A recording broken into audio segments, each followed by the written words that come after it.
Buenos días, hoy es un gran día.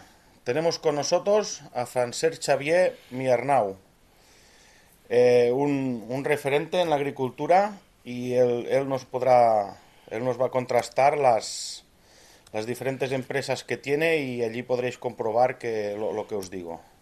Buenos días. Hola, buenos días.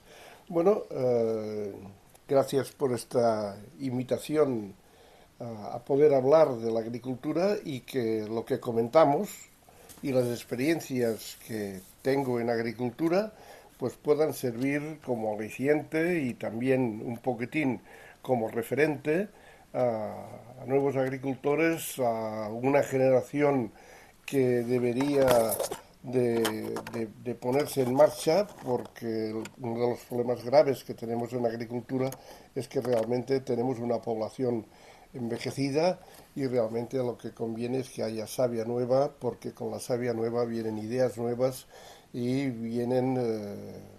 se asumen retos que realmente ha de tener la agricultura de nuestro país y más dentro de la globalización que existe y dentro de las nuevas amenazas, por decirlo de una forma, que nos está poniendo este ocupa, porque es un verdadero ocupa de la Casa Blanca. Bien, un poco de historia y es de que yo soy segunda generación, mejor dicho, segunda generación de agricultores. Empezó, no es que empezase, pero que sí que como referente es mi padre, que fue agricultor, fue de los primeros que cambió la agricultura de cultivos extensivos y la agricultura de autoabastecimiento de los años 40 por la fruticultura. Es decir, fue uno de los primeros fruticultores, uno de los pioneros de la fruticultura en Lérida. Y fue además un promotor y un gran especialista en el cultivo del tabaco que fue controlando durante la guerra del 36 y 39, fue el responsable del cultivo del tabaco en toda Cataluña, un producto pues, que realmente era altamente necesario para todo el mundo y sobre todo para los soldados y para el ejército, ¿no? Entonces, precisamente él estuvo trabajando y estaba en plantilla de Tabacalera Española, pero como resulta que aparte de agricultor, con 4 hectáreas que tenía en Torres de Segre, eh, regentaba el café del Castillo, era un café más bien de reunión con tendencia de izquierdas, pues resulta que cuando acabó la guerra el régimen de Franco no dejó abrirlo y a nivel de tabacalera, mi padre estuvo en campos de concentración y prisionero durante un año y unos días y cuando fue liberado, pues resulta que le dieron la plaza, le mantenían la plaza en Tabacalera, pero lo mandaban a La Coruña y dijo que en La Coruña pues le gustaba mucho el percebe, le gustaba mucho el pescado gallego, pero que él quería continuar en Lérida y por lo tanto continuó como agricultor y vio que con la agricultura de autoabastecimiento, una agricultura clásica, pues bueno, de cereal en regadío, de cereal, de leguminosas, de remolacha, porque entonces, o sea, nació precisamente en aquellos años, nació la remolachera, o sea, la azucarera de Menárguens y el cultivo de la remolacha alcanzó una importancia relevante en todo lo que es la provincia de Lérida y en la zona del Urgel, pero bueno, eran cultivos pues bueno que tenías que tener grandes superficies o mayores superficies para poder sobrevivir. Y en cambio, pues bueno, el cultivo del tabaco, el cultivo y el extraperlo del tabaco, cuidado, y el extraperlo del tabaco, pues y en la fruticultura pues daba la posibilidad de obtener producciones mucho más elevadas y con un precio pues relativamente alto y además con una demanda en el mercado tanto de fruta y como de caliqueños. Esto fue pues bueno lo que levantó la economía precisamente del pueblo de Torres de Segre que fue un pueblo pues realmente devastado por la guerra del 36-39, ¿no? Entonces, él conocía perfectamente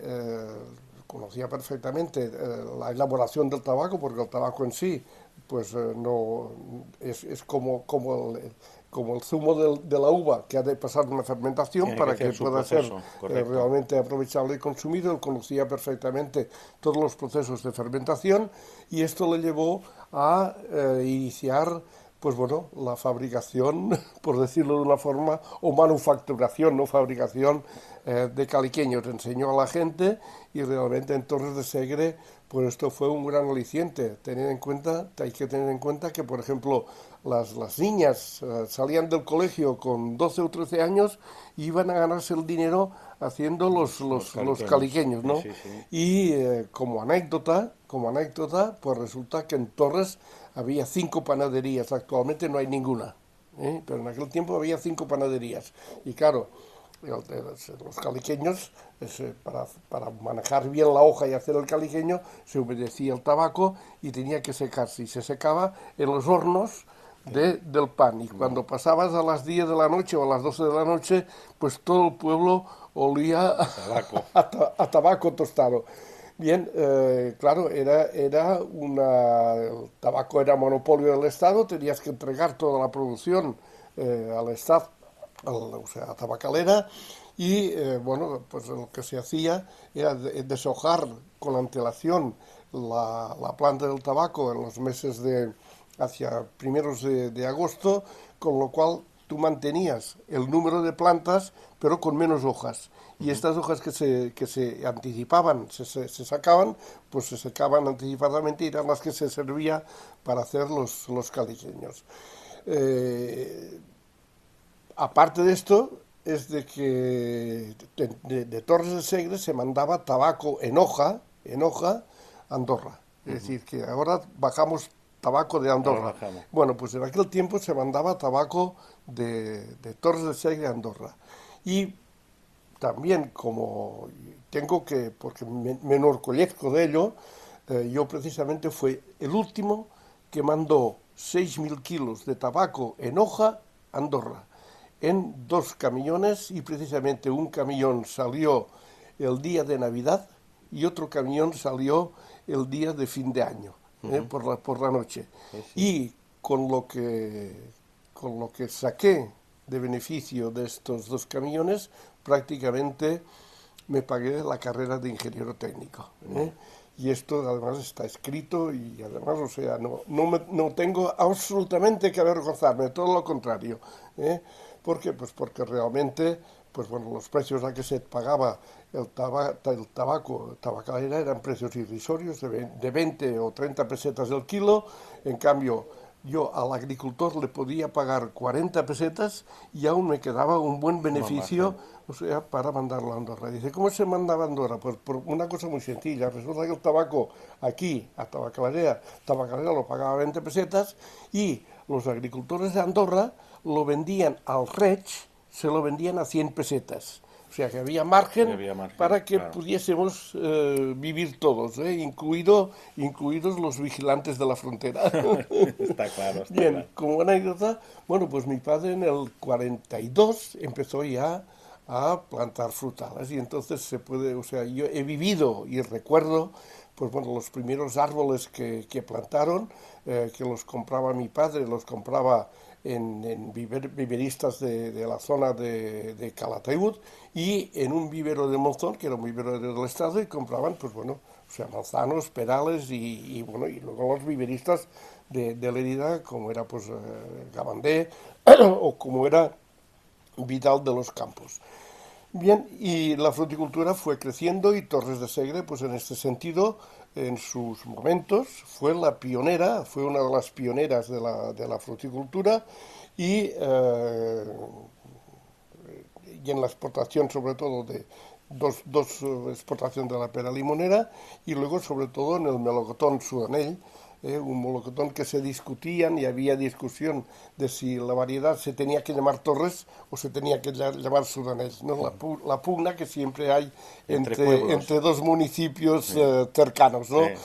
Y realmente el melocotón sudanés es una variedad que realmente es una pavía, es un melocotón amarillo, de carne extremadamente crocante y dulce, y se utilizaba fundamentalmente para la industria del melocotón en almíbar.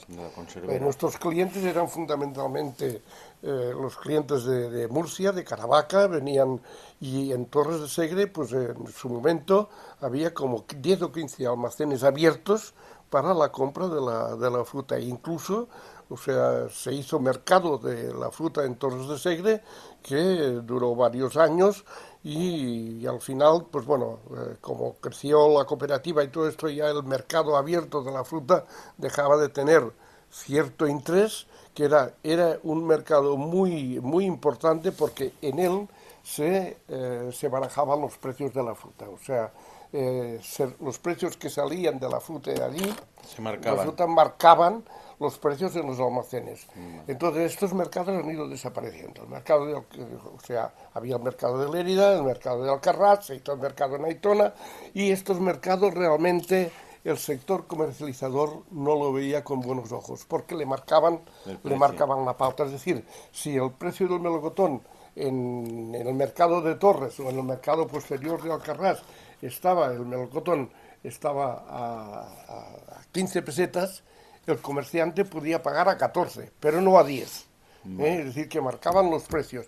Y esto, pues bueno, y el comercio siempre ha tenido más fuerza que la producción. Y en este sentido, incluso, claro, se manejaba todo con dinero, es decir, con dinero. ¿Qué coño de dinero negro? ¿No? O sea, el dinero negro aparece mucho más tarde. Claro. Pero, o sea, con dinero, y además, o sea, con dinero al contado. Sí, sí. Y claro, posteriormente, ya cuando se ha intentado, cuando Hacienda se ha puesto en todos los sectores, el dinero negro no entra en sus cálculos. Y por lo tanto, también ha sido un factor que ha incidido en anular estos mercados. O sea, por un lado, era un mercado transparente, porque era un mercado que reflejaba la situación de la oferta y de la demanda. Era un mercado en el que el agricultor salía de casa con 20 cajas de fruta y volvía con dinero en el bolsillo, y era un dinero que en aquellos momentos no tenías por qué haber ninguna declaración, porque el único impuesto que pagaba la agricultura era la contribución, y los sequiajes, si es que tenía una agricultura de regadío. No había declaración de Hacienda ni historias de esto. Es decir,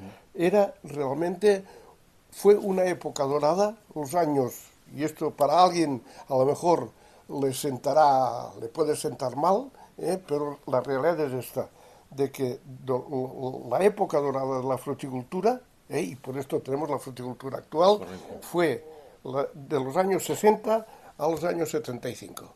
A partir del año 75 y sobre todo a partir del 92, la fruticultura pues ha crecido, pero ha disminuido. Ha disminuido porque el relevo generacional no lo ha visto claro. Y en cambio en aquellos momentos sí que el relevo generacional era realmente una continuidad. O sea, yo relevé a mi padre y actualmente pues pocos agricultores de 60 años pueden decir que sus hijos van a coger el mando de las fincas. Lo que harán serán vender, arrendar y lo que sea. Y actualmente, pues bueno, buscarán otra salida como incluso los padres recomiendan a los hijos, exacto, que no se queden en casa porque claro, saben lo que hay. Exacto, y en aquellos momentos tenías el aliciente, es decir, realmente existía la empresa agraria. Una empresa ha de tener pues un valor sobre un valor sobre el que desarrollar su actividad. Correcto. Y entonces tenía la tierra sobre la cual desarrollaba su actividad como fruticultores. Tenía personal. ¿Y de qué estaba integrado ese personal? Pues normalmente estaba integrado en primer lugar por la familia. El padre, los hijos que le ayudaban, a lo mejor incluso estaban los abuelos que también ayudaban, y normalmente la madre colaboraba en todo. El padre era normalmente el que llevaba la fruta al mercado, el mercado de Fraga, el mercado de Alcarrás, el mercado de Torres, el mercado de Aitona, y allí, o sea, negociaba el precio. Y automáticamente recibía la compensación en dinero que se lo llevaba a casa. Normalmente la mujer, la ama de casa, administraba, es decir, tenía un administrador, Correcto. tenía unos ejecutores que eran el padre, el abuelo y algún hijo. Tenía un administrador que normalmente solía ser Sí, la sí. mujer, bueno, y esto era la verdadera empresa familiar agraria. Esto actualmente ha desaparecido. Ha desaparecido porque resulta que hemos pasado de empresarios agrarios simplemente a productores de materia prima. Esta producción, ¿qué hacemos? La entregamos a la cooperativa, la entregamos al grupo en el que estamos integrados y recibimos, o sea, al cabo de 5, de 6 o de 7 meses, recibimos el precio a que nos han liquidado la fruta. Es decir, nuestra acción en el momento de discutir, de negociar y todo esto es nula, totalmente nula. Sí, sí, ¿Eh? sí. Es decir, hemos pasado prácticamente a ser integradores de fruta, o integradores de cereal, o integradores de almendras, o integradores, es decir, que y entonces estamos supeditados, bueno, pues a las acciones y a la voz de unas organizaciones, sean de cerealistas, sean de fruticultores, o sean de ganaderos, o sea que cuando hace años la ganadería pasó a la integración y que nos poníamos las manos en la cabeza, Correcto. resulta que esto ha pasado a la agricultura, pero con la gran diferencia, porque el integrador sabe lo que recibirá por cada cerdo o por cada ternero que está cuidando. Y en cambio nosotros somos, o sea, el agricultor pone todo el dinero y financia toda la producción y esta producción se la entregamos a alguien que lo negocia y resulta que de lo que ha sacado entonces nos da lo que sobra. Ni más ni menos. Este es el problema que hay y esto naturalmente no da aliento a que haya un relevo generacional. O sea, los primeros que le sacan le sacan de la cabeza al hijo de que no sea agricultor son los padres, porque Sí, ven eso la es una problemática realidad. que hay. Y entonces dicen, mira hijo, haz una carrera, haz de Mossos de Escuadra, haz de lo que sea, coge un oficio, pero no te rompas la cabeza para tirar para adelante esas 10 o 15 hectáreas que tenemos de Eh, eh, tierra o de frutales. Eso solo lo puede hacer la gente que ya desde pequeño lo ha mamado y sus padres no se lo pueden quitar a la Exacto, cabeza. Y esa exacto, gente son los que al exacto. final O se sea acaban que quedando. esta es la situación con la que nos encontramos actualmente. Bueno, yo he conocido la fruticultura desde sus orígenes. Recuerdo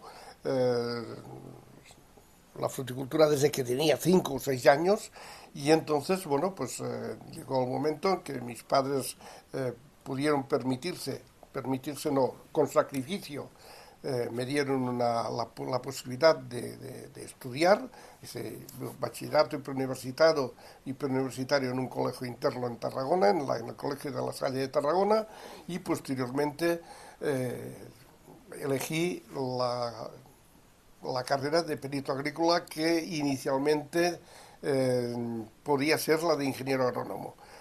Pero resulta que la burocracia siempre me ha sido alérgico a la burocracia y hasta cierto punto alérgico a los papeles. Entonces, en aquellos momentos, en los años 60, el ingeniero agrónomo, prácticamente la salida que tenía era la administración.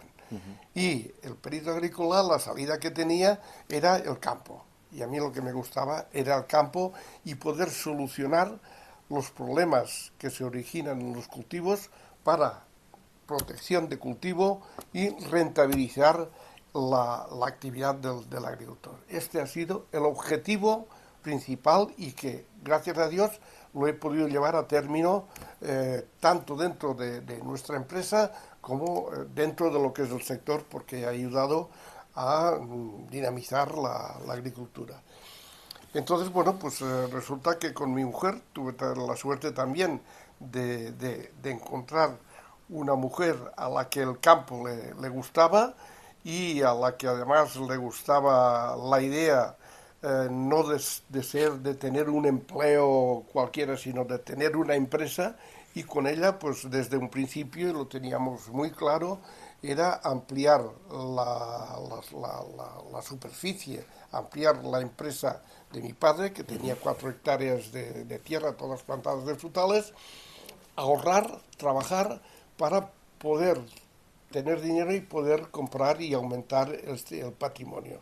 Entonces con ella y después posteriormente también con la colaboración de mis hijos, porque trabajan en la empresa familiar, pues bueno, hemos pasado de las 4 hectáreas pues bueno, a unas 150 hectáreas que prácticamente están todas de regadío, es decir, 150 hectáreas que han sido prácticamente durante 60 años, se puede decir que no ha habido año en que no hayamos hecho una escritura. Vale. Es decir, Reinvertir, reinvertir. mi mujer y yo, y prácticamente la mayor parte de estas hectáreas han sido hectáreas de secano convertidas en regadío. Vale. Es decir, que a mí cuando me hablan de la conversión de los secanes en regadío, y me hablan de las cepas, y me hablan de los costos de convertir hectáreas de secano en regadío, puedo opinar por una razón muy sencilla, porque tengo la experiencia de 60 años en que he estado haciendo esto continuamente. Bien, una de las primeras fincas que compramos con mi mujer es una finca que está en el término de Aitona y fue una de las primeras fincas en las que se hizo elevación de agua. Desde el Segre, era un secano rabioso, está entre la central de Serós, que no es de Serós, sino que es de Aitona, y el puente de Serós sobre el Segre, y había un área de secano de unas 120 hectáreas que una serie de agricultores montaron una SAT y transformaron en regadío. Curiosamente, la helada del 67, que fue el año en que me casé, resulta que el día 1, 2 y 3 de abril hubo una helada de radiación que arrasó el 90% de la fruticultura de Lleida. Una fruticultura que estaba en las zonas bajas, cerca de los ríos, aún no teníamos las mangueras de riego para hacer los riegos por goteo y para subir a las montañas, y hubo 3 días de helada y arrasó toda la fruticultura. Y curiosamente, estábamos haciendo un estudio económico de la afección de la helada, y casualmente entramos en esta área comprendida de los vilás de Aitona. Por la zona de los planos de Torres de Aitona, en Torrente de Cincanseros y todo esto no había quedado absolutamente nada. Y casualmente allí había una zona donde, por la razón que fuese, había fruta viva. Y había 4 almendros asilvestrados por ahí y la almendra estaba intacta. Y entonces esto me abrió los ojos. Dije, bueno, aquí hay algo lo que sea, que priva o le da unas características climatológicas especiales a este entorno de aquí. Y entonces me enteré de que se estaba tramitando ponerlo en riego, y bueno, me marqué un objetivo de poder comprar una finca en aquella área. Y al cabo de un año o de 2 años, porque había discusión, o sea, la gente no lo veía claro, esto de invertir, elevar el agua cuando estábamos acostumbrados a levantar una pala de una acequia, y entonces agua para adentro, y resulta que se puso en venta alguna de las fincas. Y bueno, me vinieron a ofrecer una de las fincas y la compramos con mi mujer, con los ahorros, pedimos un crédito, compramos una finca de 10 jornales, al año siguiente la ampliamos con 10 jornales más, y entonces, bueno, pues o sea, prácticamente una finca de 10 hectáreas en la que hicimos una plantación totalmente organizada de melocotón, única y exclusivamente de melocotón. Y con el conocimiento que teníamos de la problemática que había de momentos punteros de trabajo y todo esto, en estas 10 hectáreas colocamos 6 variedades de melocotón, que iban desde el Early Red, que eran variedades americanas, hasta el Sudanell. Y dentro colocamos 3 variedades de nectarina. Las primeras nectarinas que se plantaron en España se plantaron en la finca de los Vilás de Aitona, propiedad nuestra. ¿Y por qué las nectarinas? Por una razón muy sencilla. Resulta que mi padre, en una de las fincas que tenía 3 variedades, hay 3 árboles de bruñón, que es la nectarina de carne adherida al hueso, y que se le había dado un viverista, que era Vidal de los Campos, que en el año 20 ya en su catálogo figuraban nectarinas, figuraban paraguayos, figuraban una serie de variedades que prácticamente no se cultivaban. Y bueno, tenía muy buena relación y por lo visto les dio 3 árboles para decir, mira, plántalos donde quieras. Y entonces conocíamos, o sea, conocíamos estos árboles, sobrevivieron la guerra y lo sobrevivieron todo, y entonces teníamos estos 3 árboles y les llamábamos el pressing manzana. Melocotón manzana, porque tenía la piel fina como una manzana o como una ciruela, ¿no? Y conocí aquello y casualmente, hablando con un buen amigo, con Javier Clua Domínguez, que había estado en Estados Unidos trabajando y además especializándose en energía nuclear, fue precisamente el director de la central de Vandellós, del montaje de la central de Vandellós, y entonces un día hablando en casa, cenando, vino a casa a cenar, y me comentaba de que en Estados Unidos había una especie de melocotón con piel fina que estaba ganando el mercado de todas a todas. Y se llamaban nectarinas. Y coincidía con los bruñones que teníamos nosotros en casa. Y entonces dice, el futuro del melocotón está en las nectarinas. Total que en los años 69, 68, conocía que en la zona de Prades de Conflán, en la cooperativa Le Paysan, estaban cultivando y ensayando ya las nectarinas, y que uno de los promotores era el célebre señor Mallar, que es el que después ha sido el gran productor de paraguayos y todo esto. Y ni corto ni perezoso, o sea, para mí ir a Francia era lo mismo que ir a Lérida. Y con mis 2 caballos prácticamente no había, iba pues cada 2 o 3 meses iba a Francia, conecté con toda una serie de agricultores, muchos de ellos, un tal Salvatella, que eran agricultores, bueno, eran gente que había marchado cuando se acabó la guerra, se habían establecido en la zona de Prades de Conflán, y bueno, eran agricultores, y bueno, hice una buena amistad con ellos, y me iban enseñando todo el cultivo de la nectarina. Vale.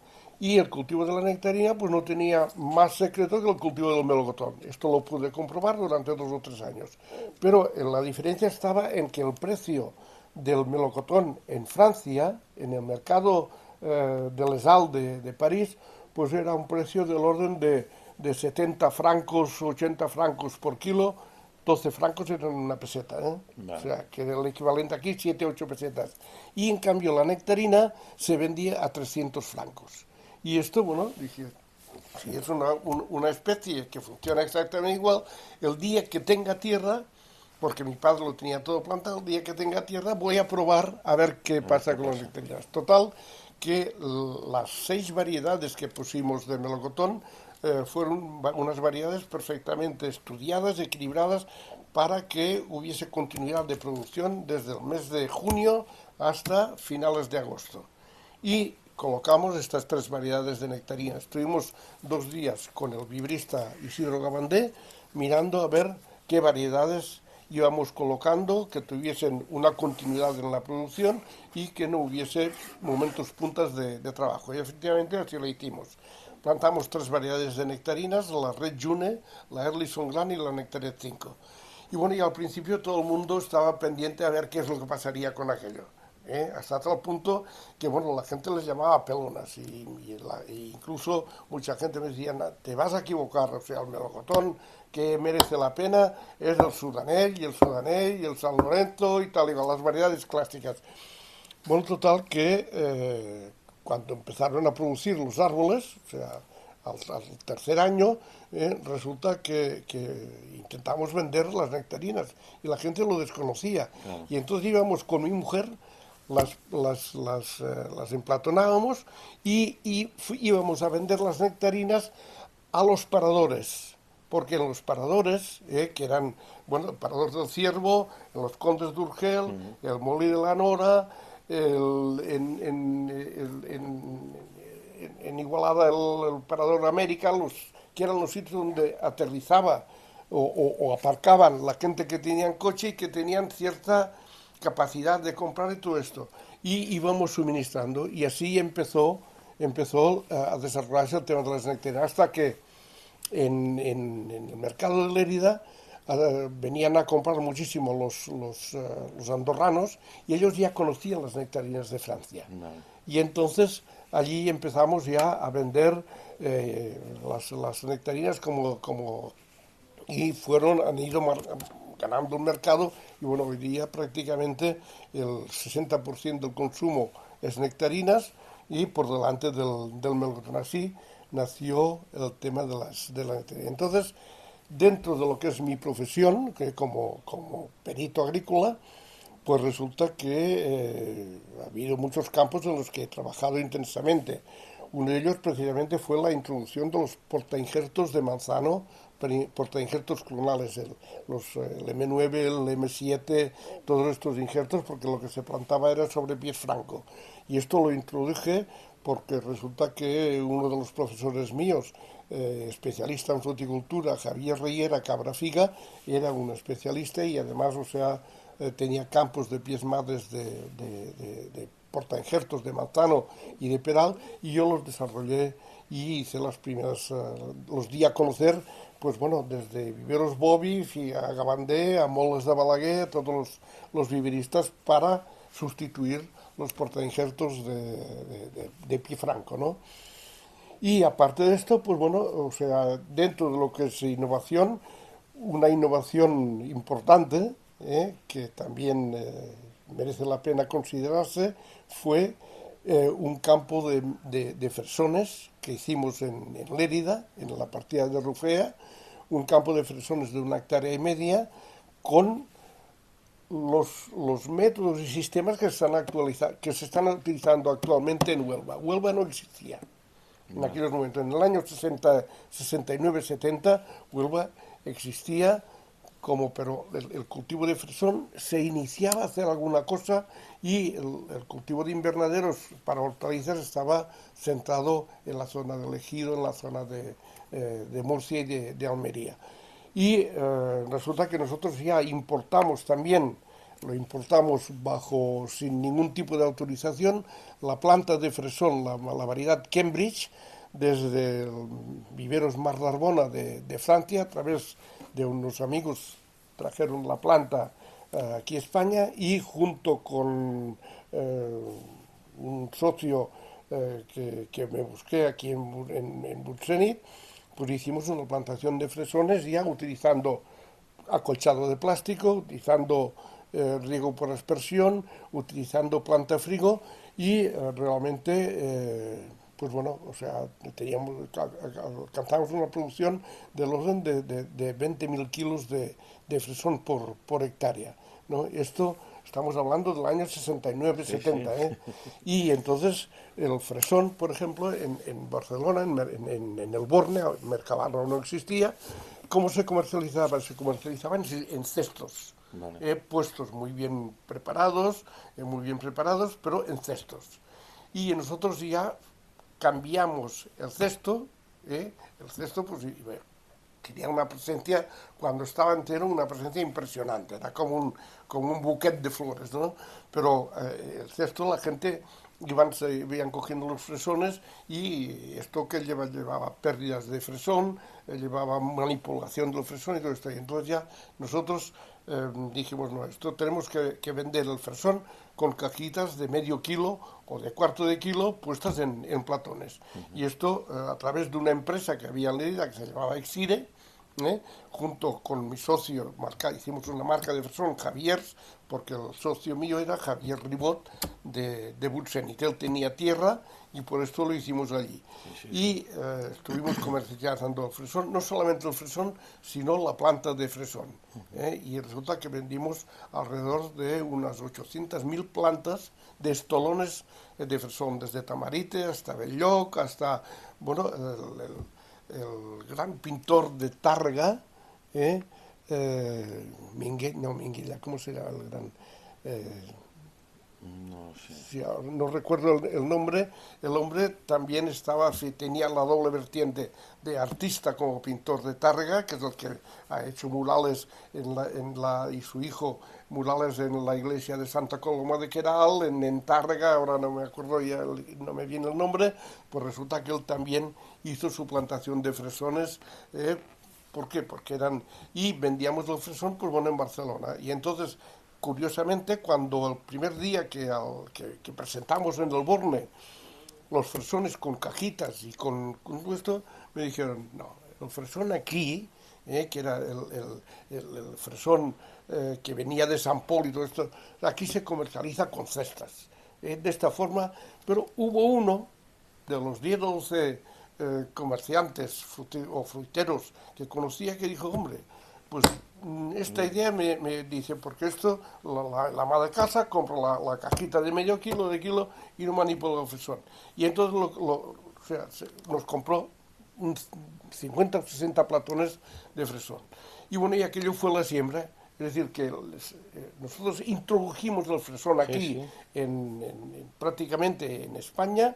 Estuve en Huelva después para enseñarles cómo se podía cultivar con acolchado de plástico y utilizando planta frigo y que es lo que se está utilizando ahora, pero de esto hace 60 años prácticamente. Esto en cuanto a innovaciones dentro de cultivos, ¿no? Participé muchísimo también en el desarrollo de las nuevas variedades de cereal, ¿eh? Las variedades de cereal que se cultivaban aquí, pues bueno, aún se estaba cultivando aquí en trigo el Aragón 03, las variedades de pané, que fueron una verdadera revolución, pero bueno, que tenían una limitación en cuanto a producción, y entonces ya empezaron a venir las variedades del Capitol, y las nuevas variedades de cereal que se estaban importando de Francia, porque resulta que la única empresa que comercializaba, mejor dicho, que podía suministrar cereal de semilla era el Sempa. O sea, llevabas tu cereal, lo ibas a limpiar allí y la única que tenía autorización para vender cereal de semilla era Agrusa. Agrusa de Mollerusa, ¿por qué? Porque el señor Pané era el que hizo las variedades de Pané. Y lo del fresón me vino también a través del señor Pané. Por una razón, porque él estaba de jefe de los servicios agrícolas de la Diputación de Lérida y el señor Pané estaba haciendo ensayos de fresones en la finca de la Diputación. Y la relación que tenía con él me abrió los ojos del fresón, por eso pusimos fresones, me abrió los ojos y me dio a conocer las enfermedades del cereal, que era un tema que nadie tenía en cuenta ni conocía, y además, o sea, también me introdujo dentro del mundo del cereal. Entonces, dentro del mundo del cereal, la aportación más importante ha sido de trabajar en todo lo relacionado con la desinfección de semillas, o sea, el producto que se estaba utilizando en aquellos tiempos era un mercurial, con la contaminación que producía, que era el Ceresan de Bayer, y esto lo sustituimos por los tratamientos tipo coloidal con el Manep, el Mancozeb y posteriormente ya con los sistémicos. Es decir, yo introduje el primer sistémico para tratamiento de semilla de cereal para combatir el carbón desnudo, que fue el Vitavax. Y a partir de aquí, yo dentro de la empresa Celtia, que es donde estaba trabajando y tuve la gran suerte de trabajar durante 20 años y desarrollar una gama de productos que actualmente están en vigor, desde el flutriafol, el segundo fungicida sistémico, que era de la gama de los triazoles, y el primer fungicida que se utilizó también en España para el control de enfermedades de cereal en el campo. Y esto vino porque a través de la familia Reventós, o sea, Daniel Pagés, el señor Pau y todo esto, Emilio Godia, importaron del Zenit de México, importaron en los años 71, 72, cuando se empezaron hubo el cambio del riego de ruedas por los pivos. Vale. Y entonces importaron una variedad que no era una variedad. Eran 3 variedades perfectamente estudiadas de trigo que se denominaban 3 enanitos. 3 enanitos por una razón muy sencilla, porque en el campo esta mezcla perfectamente estudiada de 3 variedades daba 3 niveles de espiga. Vale. O sea, había una parte de estas variedades, una de las variedades tenía una talla normalmente de 50 o 60 centímetros, otra la tenía de 80 centímetros y la otra de 1 metro y pico. Y veías perfectamente 3 niveles de espigas. Total que el rendimiento pasábamos de los 3.000 de las variedades clásicas a los 4.000 o 5.000 de un capitol bien trabajado, de una estrella, y pasábamos a un potencial de 8 o 9.000 kilos por hectárea. Pero resulta que tenía un problema estas 3 variedades, que era el oidium, Vale. la cendrosa, y era una enfermedad prácticamente desconocida. Pero resulta que la familia Reventós en la finca de San Miguel y en la finca de Montejulia, Emilio Godia, y Ferrer en la finca de Balonga habían sembrado de unas 2.000 hectáreas de esta mezcla de variedades de trigo. Y entonces resulta que a través de Celtia y su partener, que era ICI, habían sacado ya el primer fungicida sistémico, que era el Milgo L, el Milgo E, para control de oidium de cereal. Y esto era una novedad.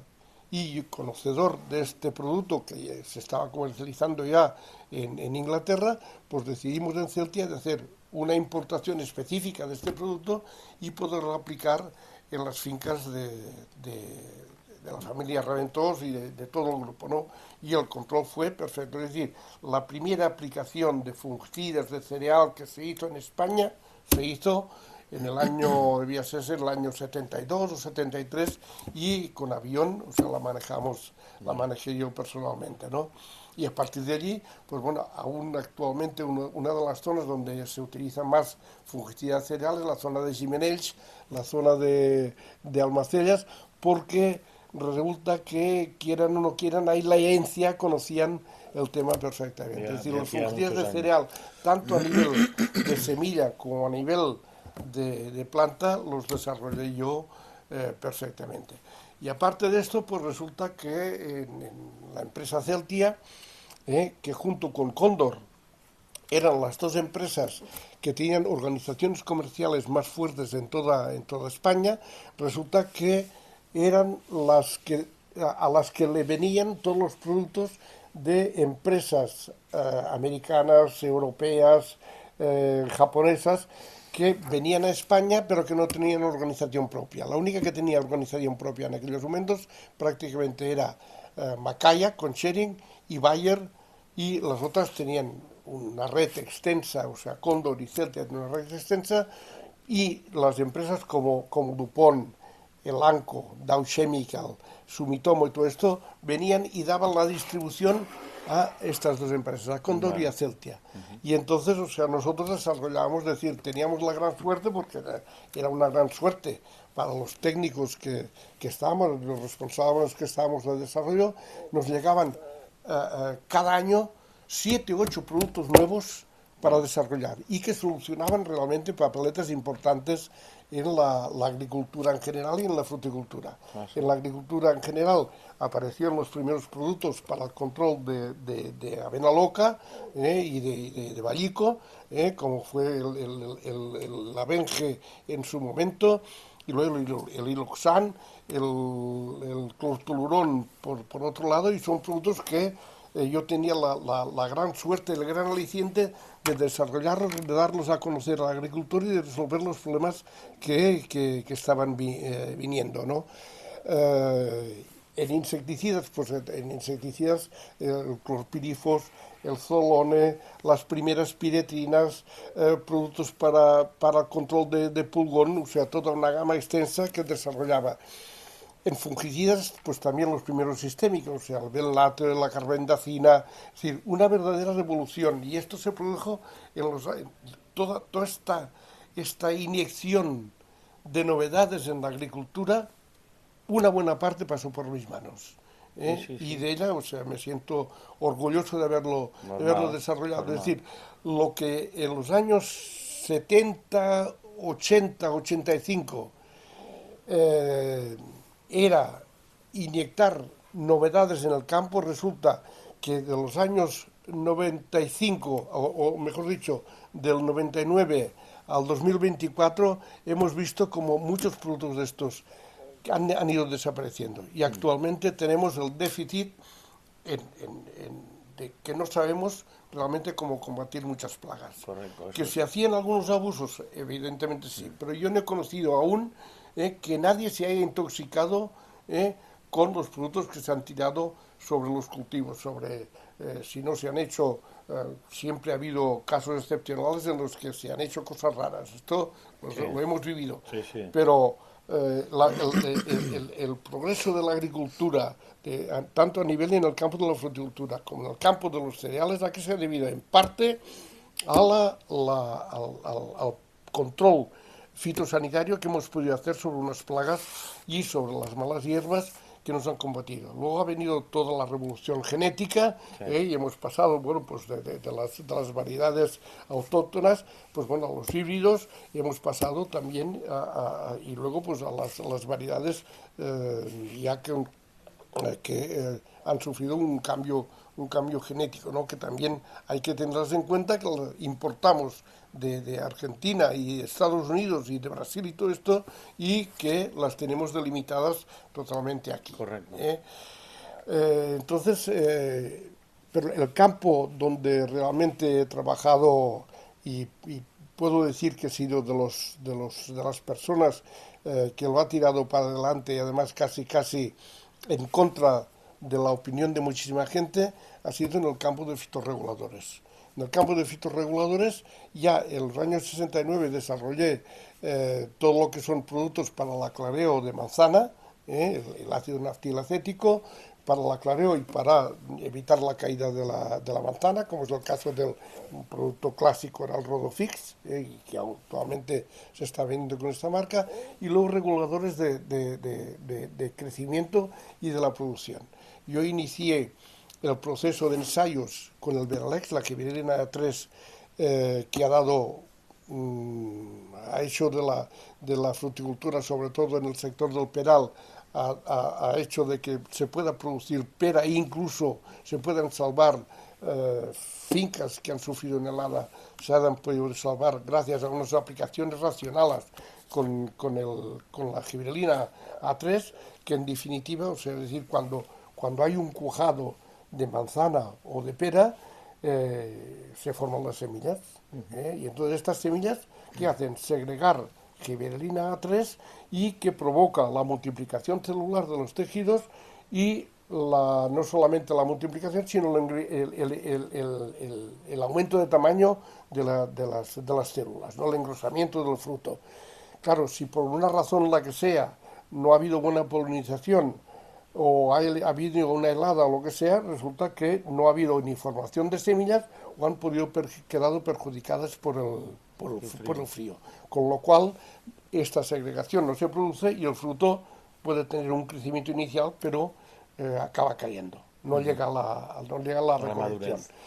Entonces, bueno, aparecen las gibberelinas, yo tenía información de que las gibberelinas podían fomentar la multiplicación celular y el crecimiento de las células y lo puse en marcha. O sea, pues puse en marcha todo un plan de ensayos para ver si podíamos asegurar una producción racional, sobre todo en pera blanquilla, que era una de las 3 variedades más importantes que se cultivaban en los años 70. Y bueno, efectivamente, inicié los ensayos, veíamos inicialmente de que efectivamente lo que conseguíamos era una especie de cuajado muy fuerte, pero que al final estaban cayendo. Y entonces caí también la idea de decir, bueno, si estás fomentando un cuajado extraordinario, has de también este cuajado, has de poderlo alimentar adecuadamente. Y entonces no es suficiente las reservas del árbol para poder tirar para adelante este cuajado extra que estás produciendo. Y entonces tuvimos que combinar cambios en la fertilización, aplicación de abonos foliares para poder asistir a esta multiplicación celular y este aumento de tejidos, y también cambiar los sistemas de poda. Es decir, pasamos de una poda larga a una poda corta para que hubiese una afluencia de savia mucho mayor haciendo una poda corta sobre los frutos que quedaban. Y efectivamente, después de 3 años de ensayos, conseguimos de que en pera blanquilla el cuajado era excepcional. Y de aquí pasamos a mirar otras variedades, es decir, ensayamos el mismo producto, pero vimos que se tenían que hacer cambios en cuanto a las dosificaciones, y en vez de hacer una aplicación de gibberelinas una vez durante el final de la floración, caída de pétalos, lo que hicimos fue fraccionar las aplicaciones para actuar de una forma mucho más parecida a la que hacían las semillas dentro del fruto. Es decir, las semillas no segregaban gibberelinas solamente una vez o una vez en una semana, Correcto, sino que iban había a continuidad. Y pequeñas dosis. entonces, al pasar de una aplicación a fraccionarla y hacer aplicaciones hasta el punto de que se iniciaba la caída fisiológica, me llevó a un éxito total de la aplicación de gibberelinas. Total, que en el año 72, el día 1 de marzo, que fue el día que nació mi segundo hijo, hicimos la presentación en la Cooperativa Práctica de Lérida con una asistencia, como se dice en toros, hasta la Hasta la bandera, bandera. de agricultores de Lérida, porque resulta que se cultivaba muchas hectáreas de blanquilla, pero con rendimientos muy bajos. Y entonces ya, como hicimos una serie de ensayos en Lérida a través de varias fincas, y había corrido la voz de que el cuajado era muy bueno, pues resulta que bueno, en la cooperativa práctica no se cabía. Y a partir de allí, pues bueno, el Veralex, que fue el producto inicial, alcanzó y bueno, y está dando resultados excepcionales. Y aparte del Veralex, pues bueno, resulta que el Cicocel como regulador de crecimiento, el Laren Manzanos como regulador de crecimiento, y el melocotonero. Resulta que en los años 75-80 se cambian los sistemas de plantación. Se pasa de la plantación clásica a 6x6 o 6x5, se pasa a intensificar el cultivo del melocotonero. Y se pasa también de plantar el melocotonero en vez de en pie franco, en pie híbrido. Mucho más potente, mucho más fuerte. ¿Cuál era el resultado? Resulta que el árbol crecía muy bien, además el pie híbrido le daba mucha más tolerancia a la alcalinidad de los suelos nuestros o al pH alto, no tenía clorosis, pero resulta que según qué variedades de tendencia muy acropétala, al cuarto o quinto año se empezaban a desnudar de abajo, tampoco los sistemas de poda no los teníamos bien adecuados, teniendo en cuenta la variedad que cultivábamos, y se desnudaba, de tal forma que una buena parte de las ramas fructíferas resulta que en vez de tener yemas fructíferas durante toda la longitud de las ramas, solamente lo tenían en la punta. Y entonces resulta que nos llega también en Celtia, a través de ICI, nos llega una información de un regulador de crecimiento, el pacobutrazol, que podía actuar sobre frutales de hueso, melocotón, almendro, sobre manzanos, sobre pedal, sobre cultivos extensivos. Y entonces inicié yo un plan de trabajo y un plan de ensayos. Y precisamente en esta fotografía, la puedes mostrar, mira, en esta fotografía, La que está aquí tu sí, padre con los sí, sí, sí, trabajadores. tráela. Esta fotografía es la de, la de mi padre con dos trabajadores en la finca de Aitona, donde teníamos las nectarias. Pero este melocotonero es el Merrill Gemfrey. El Merrill Gemfrey, fíjese, esto es un árbol de 3 años, ¿eh? Con la poda que se hacía en aquellos momentos, del desarrollo que tiene. Bueno, pues sobre esta variedad iniciamos los ensayos del Paco Butrazol para reducir, a ver qué es lo que pasaba con el Paco Butrazol. Si reducía el crecimiento y fomentaba la formación de yemas de flor.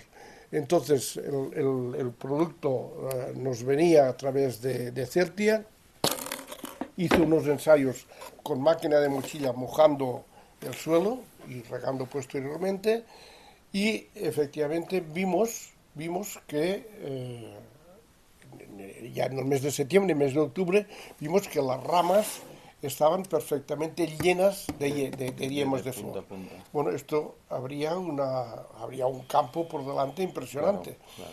Y entonces ya vimos además que, claro, lo que hacía el Paco Razol era inhibir la formación de giberelinas. Es decir, prácticamente la reacción contraria de lo que hacíamos en Perales de aplicar giberelinas para el cuaje Vale. de la fruta. O sea, y aquí se abría un mundo totalmente distinto. Esto coincidió también en los años 80 con el desarrollo de los riegos por goteo. Y vimos que, claro, o sea, el producto se podía aplicar por vía foliar o por vía suelo. Pero la reacción del cultivo estaba relacionada con el portainjertos. Y claro, en el cotonero jugábamos con 3 tipos de portainjertos. El pie franco, el pie híbrido y el pie de ciruelo. ¿eh? Y cada uno de ellos tiene una capacidad de absorción y una capacidad de desarrollo distinta. Entonces, dentro de melocotonero nectarina, paraguayo prácticamente existía, pero no se cultivaba en aquellos momentos. También resulta que hay variedades acropétalas, variedades de tipo desmayado, que este porte está relacionado con la capacidad que aquella variedad tiene de desarrollar giberelinas. ¿eh? Y por otro lado, resulta que si el producto puede ser absorbido por el suelo, no es lo mismo trabajar con un sistema radicular en riego por inundación que un sistema radicular en un sistema de riego por goteo. Lo cual hizo que durante 8 años, yo estuve trabajando desde el año 80 hasta el 88, hasta que ya no o sea, pude dar un criterio claro de cómo se tenía que utilizar el paclobutrazol, porque el paclobutrazol, según la dosis que utilizabas, podías conseguir que al año siguiente tuvieses una rama mixta con una longitud real de 50-60 centímetros, o una rama mixta que era un bruñón de 1 centímetro, con todas las yemas de flor puestas allí. ¿eh? Y entonces, bueno, o sea, esto me llevó 8 años de trabajo para determinar cuál era la dosis que se tenía que aplicar en si teníamos un pie un pie franco en la plantación, o un pie híbrido, o un pie de ciruelo. ¿Qué dosis según si era un Merrill Gemfrey o era, por ejemplo, un Red Haven, que no tienen nada que ver? Y luego también las dosis, el aprovechamiento por parte del sistema radicular, de si era un sistema radicular en un riego por inundación o un riego localizado. Total, que fue un trabajo realmente importante, y al final, o sea, pude dar ya toda una serie de normativas atendiendo a todas estas variantes. Total, que en el 88 todo este trabajo que llevé personalmente y con la ayuda de frutas Niki y frutas Maggi por ensayos que hacíamos en sus fincas, y con los que colaborábamos y cada uno les daba producto, les daba unas dosis para utilizarlo, pero ya sabía que por su cuenta ellos también harían sus pruebas. Y entonces resulta que de esta forma, en 5 años, pude recoger una cantidad de información impresionante. Y bueno, llegaba ya el momento de poder desarrollar. El producto estaba registrado por parte de ICI. Habían registrado el Paco Butrazol, que era el nombre comercial, y el Cultar, que era el nombre comercial del Paco Butrazol, pero resulta que la dirección de la empresa, en una reunión que mantuvimos en la finca de Aitona para ver los ensayos y todo esto, porque para mí era un producto básico para el cultivo del melocotonero, decidieron de que no lo iban a comercializar. Les daba miedo el producto, porque consideraban que en manos del agricultor sería muy difícil que supiese manejarlo y que podía alterar y tal. Y yo no lo veía así. Y entonces yo les hice una propuesta al Enrique Portús, que era el gerente de Celtia. Yo en aquel año ya me había puesto por mi cuenta, porque mis hijos, pues bueno, no querían estudiar, uno quería llevar las fincas de casa y el otro tenía opción para llevar también el tema de fitosanitarios. Decidí dejar Celtia, dejarla no, porque pasaba a ser distribuidor de Celtia. Vale. Y entonces yo les propuse este producto y de comercializarlo y todo esto. Ante su negativa, les dije, vamos a ver, yo les propongo una cosa, este producto lo podemos traer de Inglaterra, de ICI, y junto con Frutas Niki, porque Frutas Niki tenía relación con el mercado inglés, lo podemos traer. Y la respuesta de Enrique Portús, del gerente, dijo, te doy autorización, porque como era distribuidor de Celtia tenía que pedir, no podía ir yo por ahí a mi aire, ¿no? Y dice, te doy autorización, dice, pero no lo harás. Bueno, esto era en el mes para la feria de San Miguel, el mes de octubre, El 3 o el 4 de marzo del año 89, mi Arnau y su cuñado y un técnico de Frutas Niki con su pareja íbamos a Inglaterra a cargar 300 litros de Cultar. Y en coche cargamos 150 litros en cada coche. Vale. Pasamos la frontera de Inglaterra a Francia, y de Francia también la pasamos, gracias a un amigo de Gerona, a través de Portús, también con el producto dentro, sin declarar, como es lógico, ni nada. Y cuando llegué a Lérida, bajé los 150 litros, los 144, porque eran cajas de 12, las saqué del coche, hice una fotografía con el castillo de la Ceuta al fondo y se la mandé al gerente de Celtia. Y ya tenemos el Cultar aquí. Y aquellos 150 o 160 litros de Cultar se distribuyeron litro por litro a distintos agricultores. Y hicimos una ficha de cada agricultor con las dosis que tenía que tirar, con el momento que lo tenía que aplicar y el seguimiento de todo lo que pasaba. De todas las aplicaciones. Y bueno, y a partir de allí Celtia decidió comercializar el Cultar, con el que ha ganado muchísimo dinero. Claro. Y que actualmente se comercializa, porque Celtia se sacó el producto, se lo vendió a otra empresa y se llama Paclot. Pero todo lo que he hecho con Cultar lo hice yo. Uh-huh. Y bueno, el tema de fitorreguladores, pues bueno, ha sido siempre un objetivo, porque con él se pueden conseguir aumentos de rendimiento, aumentos de productividad, asegurar la productividad, como es el caso con el Veralex, y luego también reguladores dentro del mundo del cereal. Vale. Y bueno, y aparte de esto, es que siempre la preocupación ha sido precisamente de solucionar problemas, sean problemas de plagas, sean problemas de incidencia climatológica.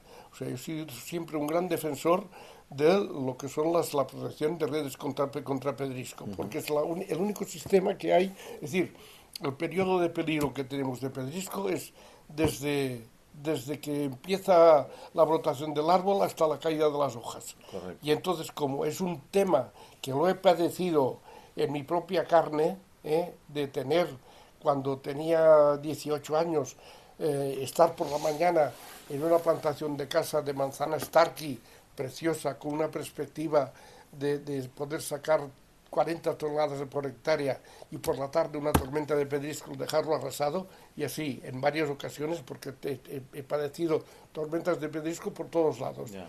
Y realmente la única solución es la protección con mallas. Lo que pasa es que es un tema que la protección con mallas que exige pues bueno, una inversión de 20, 30 mil euros por hectárea. Y esto actualmente, con los precios o el beneficio que deja la fruta, ¿dónde están estos dineros? O sea, ¿dónde está este dinero? Y entonces, bueno, o sea, nosotros precisamente en frutales, que todos los años tenemos que hacer una renovación del orden de 6 a 10 hectáreas, cuando hacemos una renovación la hacemos siempre y cuando tengamos posibilidad de poder poner red contra pedrisco, porque si no, no abordamos la renovación, o esperamos a otro año. Y bueno, en estos momentos, o sea, de las fincas de frutales, pues bueno, estamos cultivando, o sea, lo que es la producción, o sea, la producción agrícola tiene un nombre, que es Producciones Agrícolas Segre, y la producción, o sea, la comercialización de inputs para la agricultura es Mi Arnau Agritecno, es el nombre de la empresa. En una está mi hijo Jordi, que lleva en Mi Arnau Agritecno, que es el que ha de continuar con la labor. Yo aún continúo con mis 83 años, que los voy a cumplir dentro de una semana. Continúo al pie del cañón. Y en Producciones Agrícolas pues está mi hijo Javier, y bueno, y por encima de los dos pues está mi mujer y soy yo. Vale. Y entonces, bueno, dentro de lo que es la agricultura, pues bueno, cultivamos, tenemos 70 y tantas hectáreas de fruta de hueso, melocotón, nectarina, paraguayo. Tenemos, desde hace 4 años, estamos otra vez aumentando la superficie en Mantano y en Peral, para dar continuidad a la producción de melocotón o nectarina o paraguayo, que la cerramos dentro del mes de agosto, porque la producción de melocotón, nectarina y paraguayo ya dentro de septiembre corre el peligro de una fuerte afección de enfermedades de monilia, y entonces muy difíciles de controlar. Ya no nos metemos, o sea, en este, queremos eliminar la producción del mes de septiembre. Entonces esta producción del mes de septiembre la estamos llenando con pera, la estamos llenando con manzana, la hemos llenado también con almendra para diversificar, la tenemos también complementada con 10 hectáreas de olivo arbequino, con el que hace ya 5 años que sacamos una producción de aceite extraordinaria. Es una finca que está en el sector 13 del Segarra Garrigas, que se ha transformado de secano a regadío, pero que resulta que la plantamos en el 99, pensando que, bueno, cuando se anunció la transformación o la puesta en marcha del sector Segarra Garrigas, que teníamos el agua cerca, hicimos la plantación de olivos clásica a 7x5, y pensando que durante 2 o 3 años la regaríamos con camión Cuba o con el atomizador, para que cuando ya tuviésemos el riego, porque pensábamos, bueno, dentro de 4 o 5 años tenemos el riego, ya la plantación ya está arraigada y tira para adelante. Pero el sector 13 del Segarra Garrigas no puso en marcha la instalación de elevación hasta el 2014, no 2000, sí, 2010 o 2012, pero además resulta que no la puso en funcionamiento hasta el 21. Es decir, que la plantación del 99, que la heló el 2001, la hemos estado subiendo la hemos estado subiendo, pues regando con camiones Cuba durante todos estos años. Y desde hace 3 años, pues bueno, que ya el Segarra Garrigues se puso en marcha y entonces ya hemos podido producir aceite. Total, que estamos sacando un aceite de mucha calidad, le llamamos Bostroli, y que bueno, que puede degustar, y estamos sirviendo pues a restaurantes como La Boscana, Resquich, restaurantes Palermo, restaurantes realmente de mucha calidad. Y bueno, y este es más o menos el, el camino que vengo recorriendo desde el 19 de abril del 42 hasta el 19 de abril del 25, que será dentro de una semana. Bueno, yo te felicito los cumpleaños porque esto está cerca. Gracias. Y me gusta hablar con gente como usted porque hostia, son gente que lleva mucho recorrido. Exacto. Y eso es interesante. Luego me gustaría también tocar el tema ya que has sacado el tema del Segarra Garrigues, el tema cepa. Bueno, esta esta finca nuestra tiene una zona de cepa, y este es un tema que de juzgado de guardia. O sea, las cepas, efectivamente, hay que tener zonas de protección de aves, zonas de protección de la naturaleza que tenemos y todo esto. Pero lo que no es lógico es que cuando hablamos del Segarra Garrigues, que son 70.000 hectáreas, 70.000. resulta que se van a poner en riesgo. No se van a poner en riesgo, porque hay 40.000 hectáreas de cepa. Correcto. Es decir, hay 40.000 hectáreas de cepa y 30.000 de hectáreas con posibilidades de riego. Esto no cabe en la mentalidad de nadie. Y precisamente las mejores zonas, como los plans del Sió, una Correcto. zona donde hay allí 10.000 hectáreas de cepa, Sí. para 4 aves esteparias. Y estamos hablando de la alondra dupont. La alondra dupont no la ha visto nadie. Y las aves esteparias en el regadío viven. Claro, es Viven. que el año que no hay cosecha se tienen que Exacto. trasladar al regadío. Bueno, en la provincia de Lérida, bueno, y en la provincia de Tarragona, también en la zona de secanos, hemos estado 2 años sin poder cosechar. Correcto.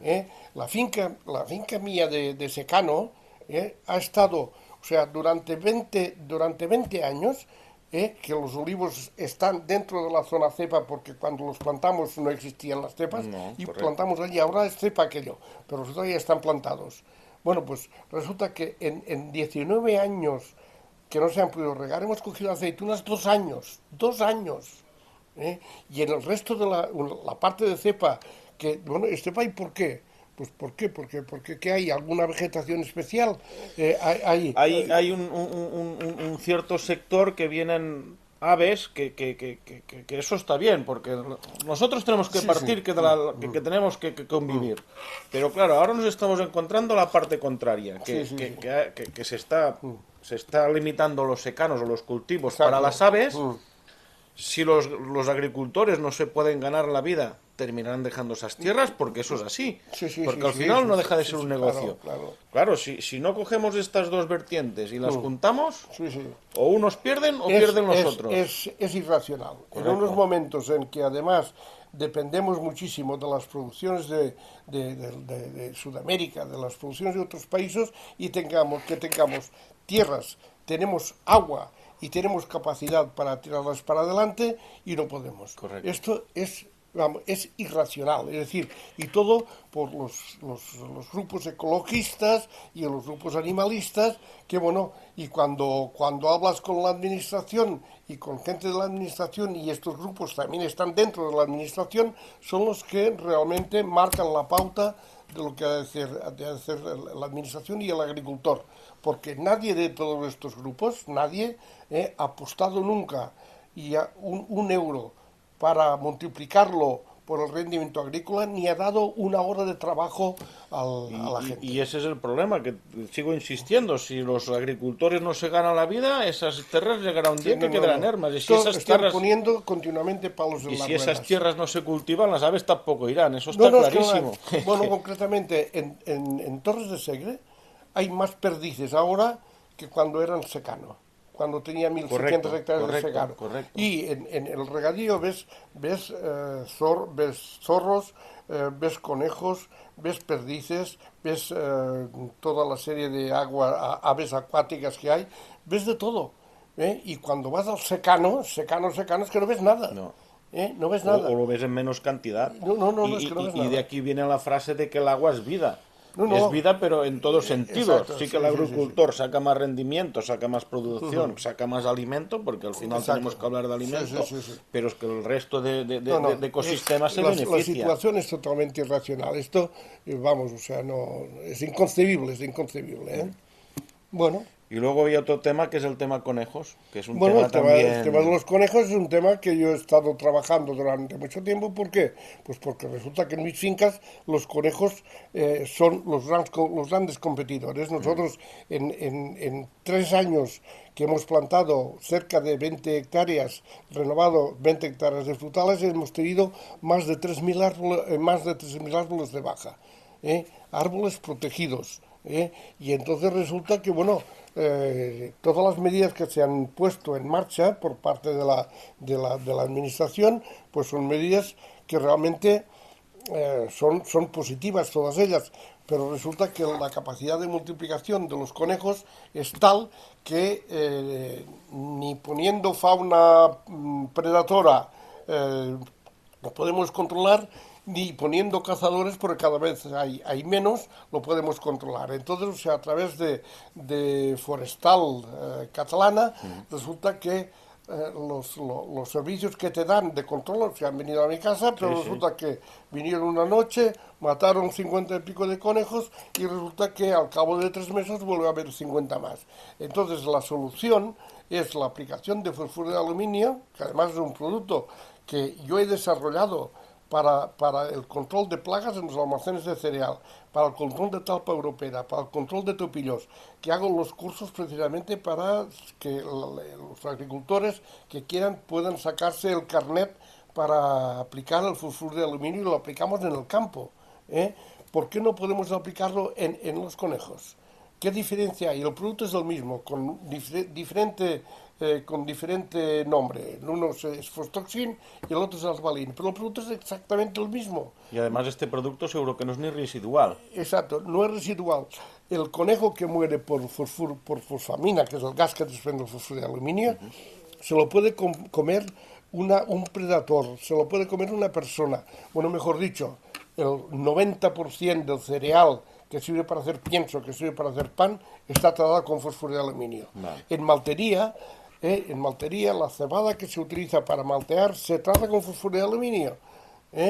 Y entonces el producto no deja ningún residuo y puede ser utilizado y manipulado por el mismo agricultor que ha tenido que hacer un curso de formación que le autoriza a comprar el producto y poder controlar los conejos de su campo.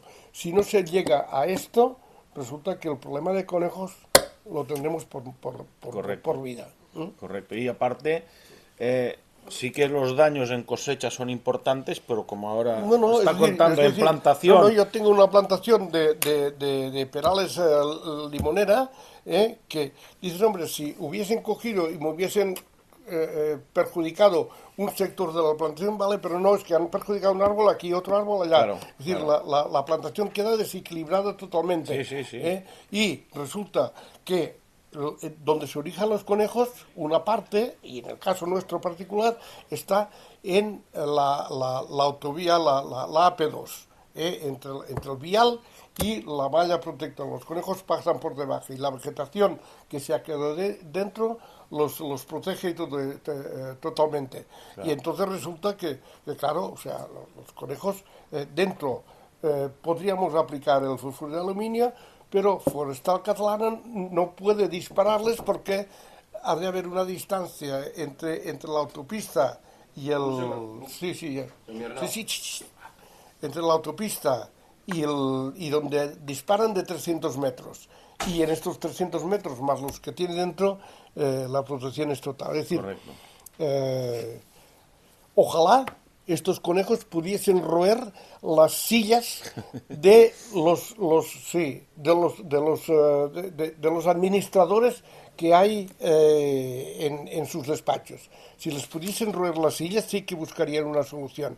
Pero como están royendo los cultivos del agricultor, ya dan soluciones. Todas las soluciones que han puesto, todas sirven para algo, pero no son suficientes. No son suficientes. ¿No? Después lo que decimos, que como ese árbol que tiene que sustituir, que se queda más pequeño, ese árbol toda la vida se verá afectado. Y aparte de esto, los márgenes mismos, o en cultivos que aún se rega manta, que eso también es otro problema, se agujerean, se hacen, y eso lo revienta todo. Pues muy bien. Vale, bueno. Si quieren contactar con vuestra empresa por asesoramiento y tal, en Miarnau. Bueno, es decir, Miarnau Agritecno está en Torres de Segre, cerca de Alcarrás, frente al polígono, dentro del polígono del Panamá y frente a la gasolinera del Panamá. Y entonces, o sea, si quieren contactar con nosotros, nuestro correo electrónico es info@miarnau.cat y estamos a disposición siempre de la agricultura y para tirarla para adelante. Y en cuanto a producciones agrícolas Segre, bueno, pues también tenemos la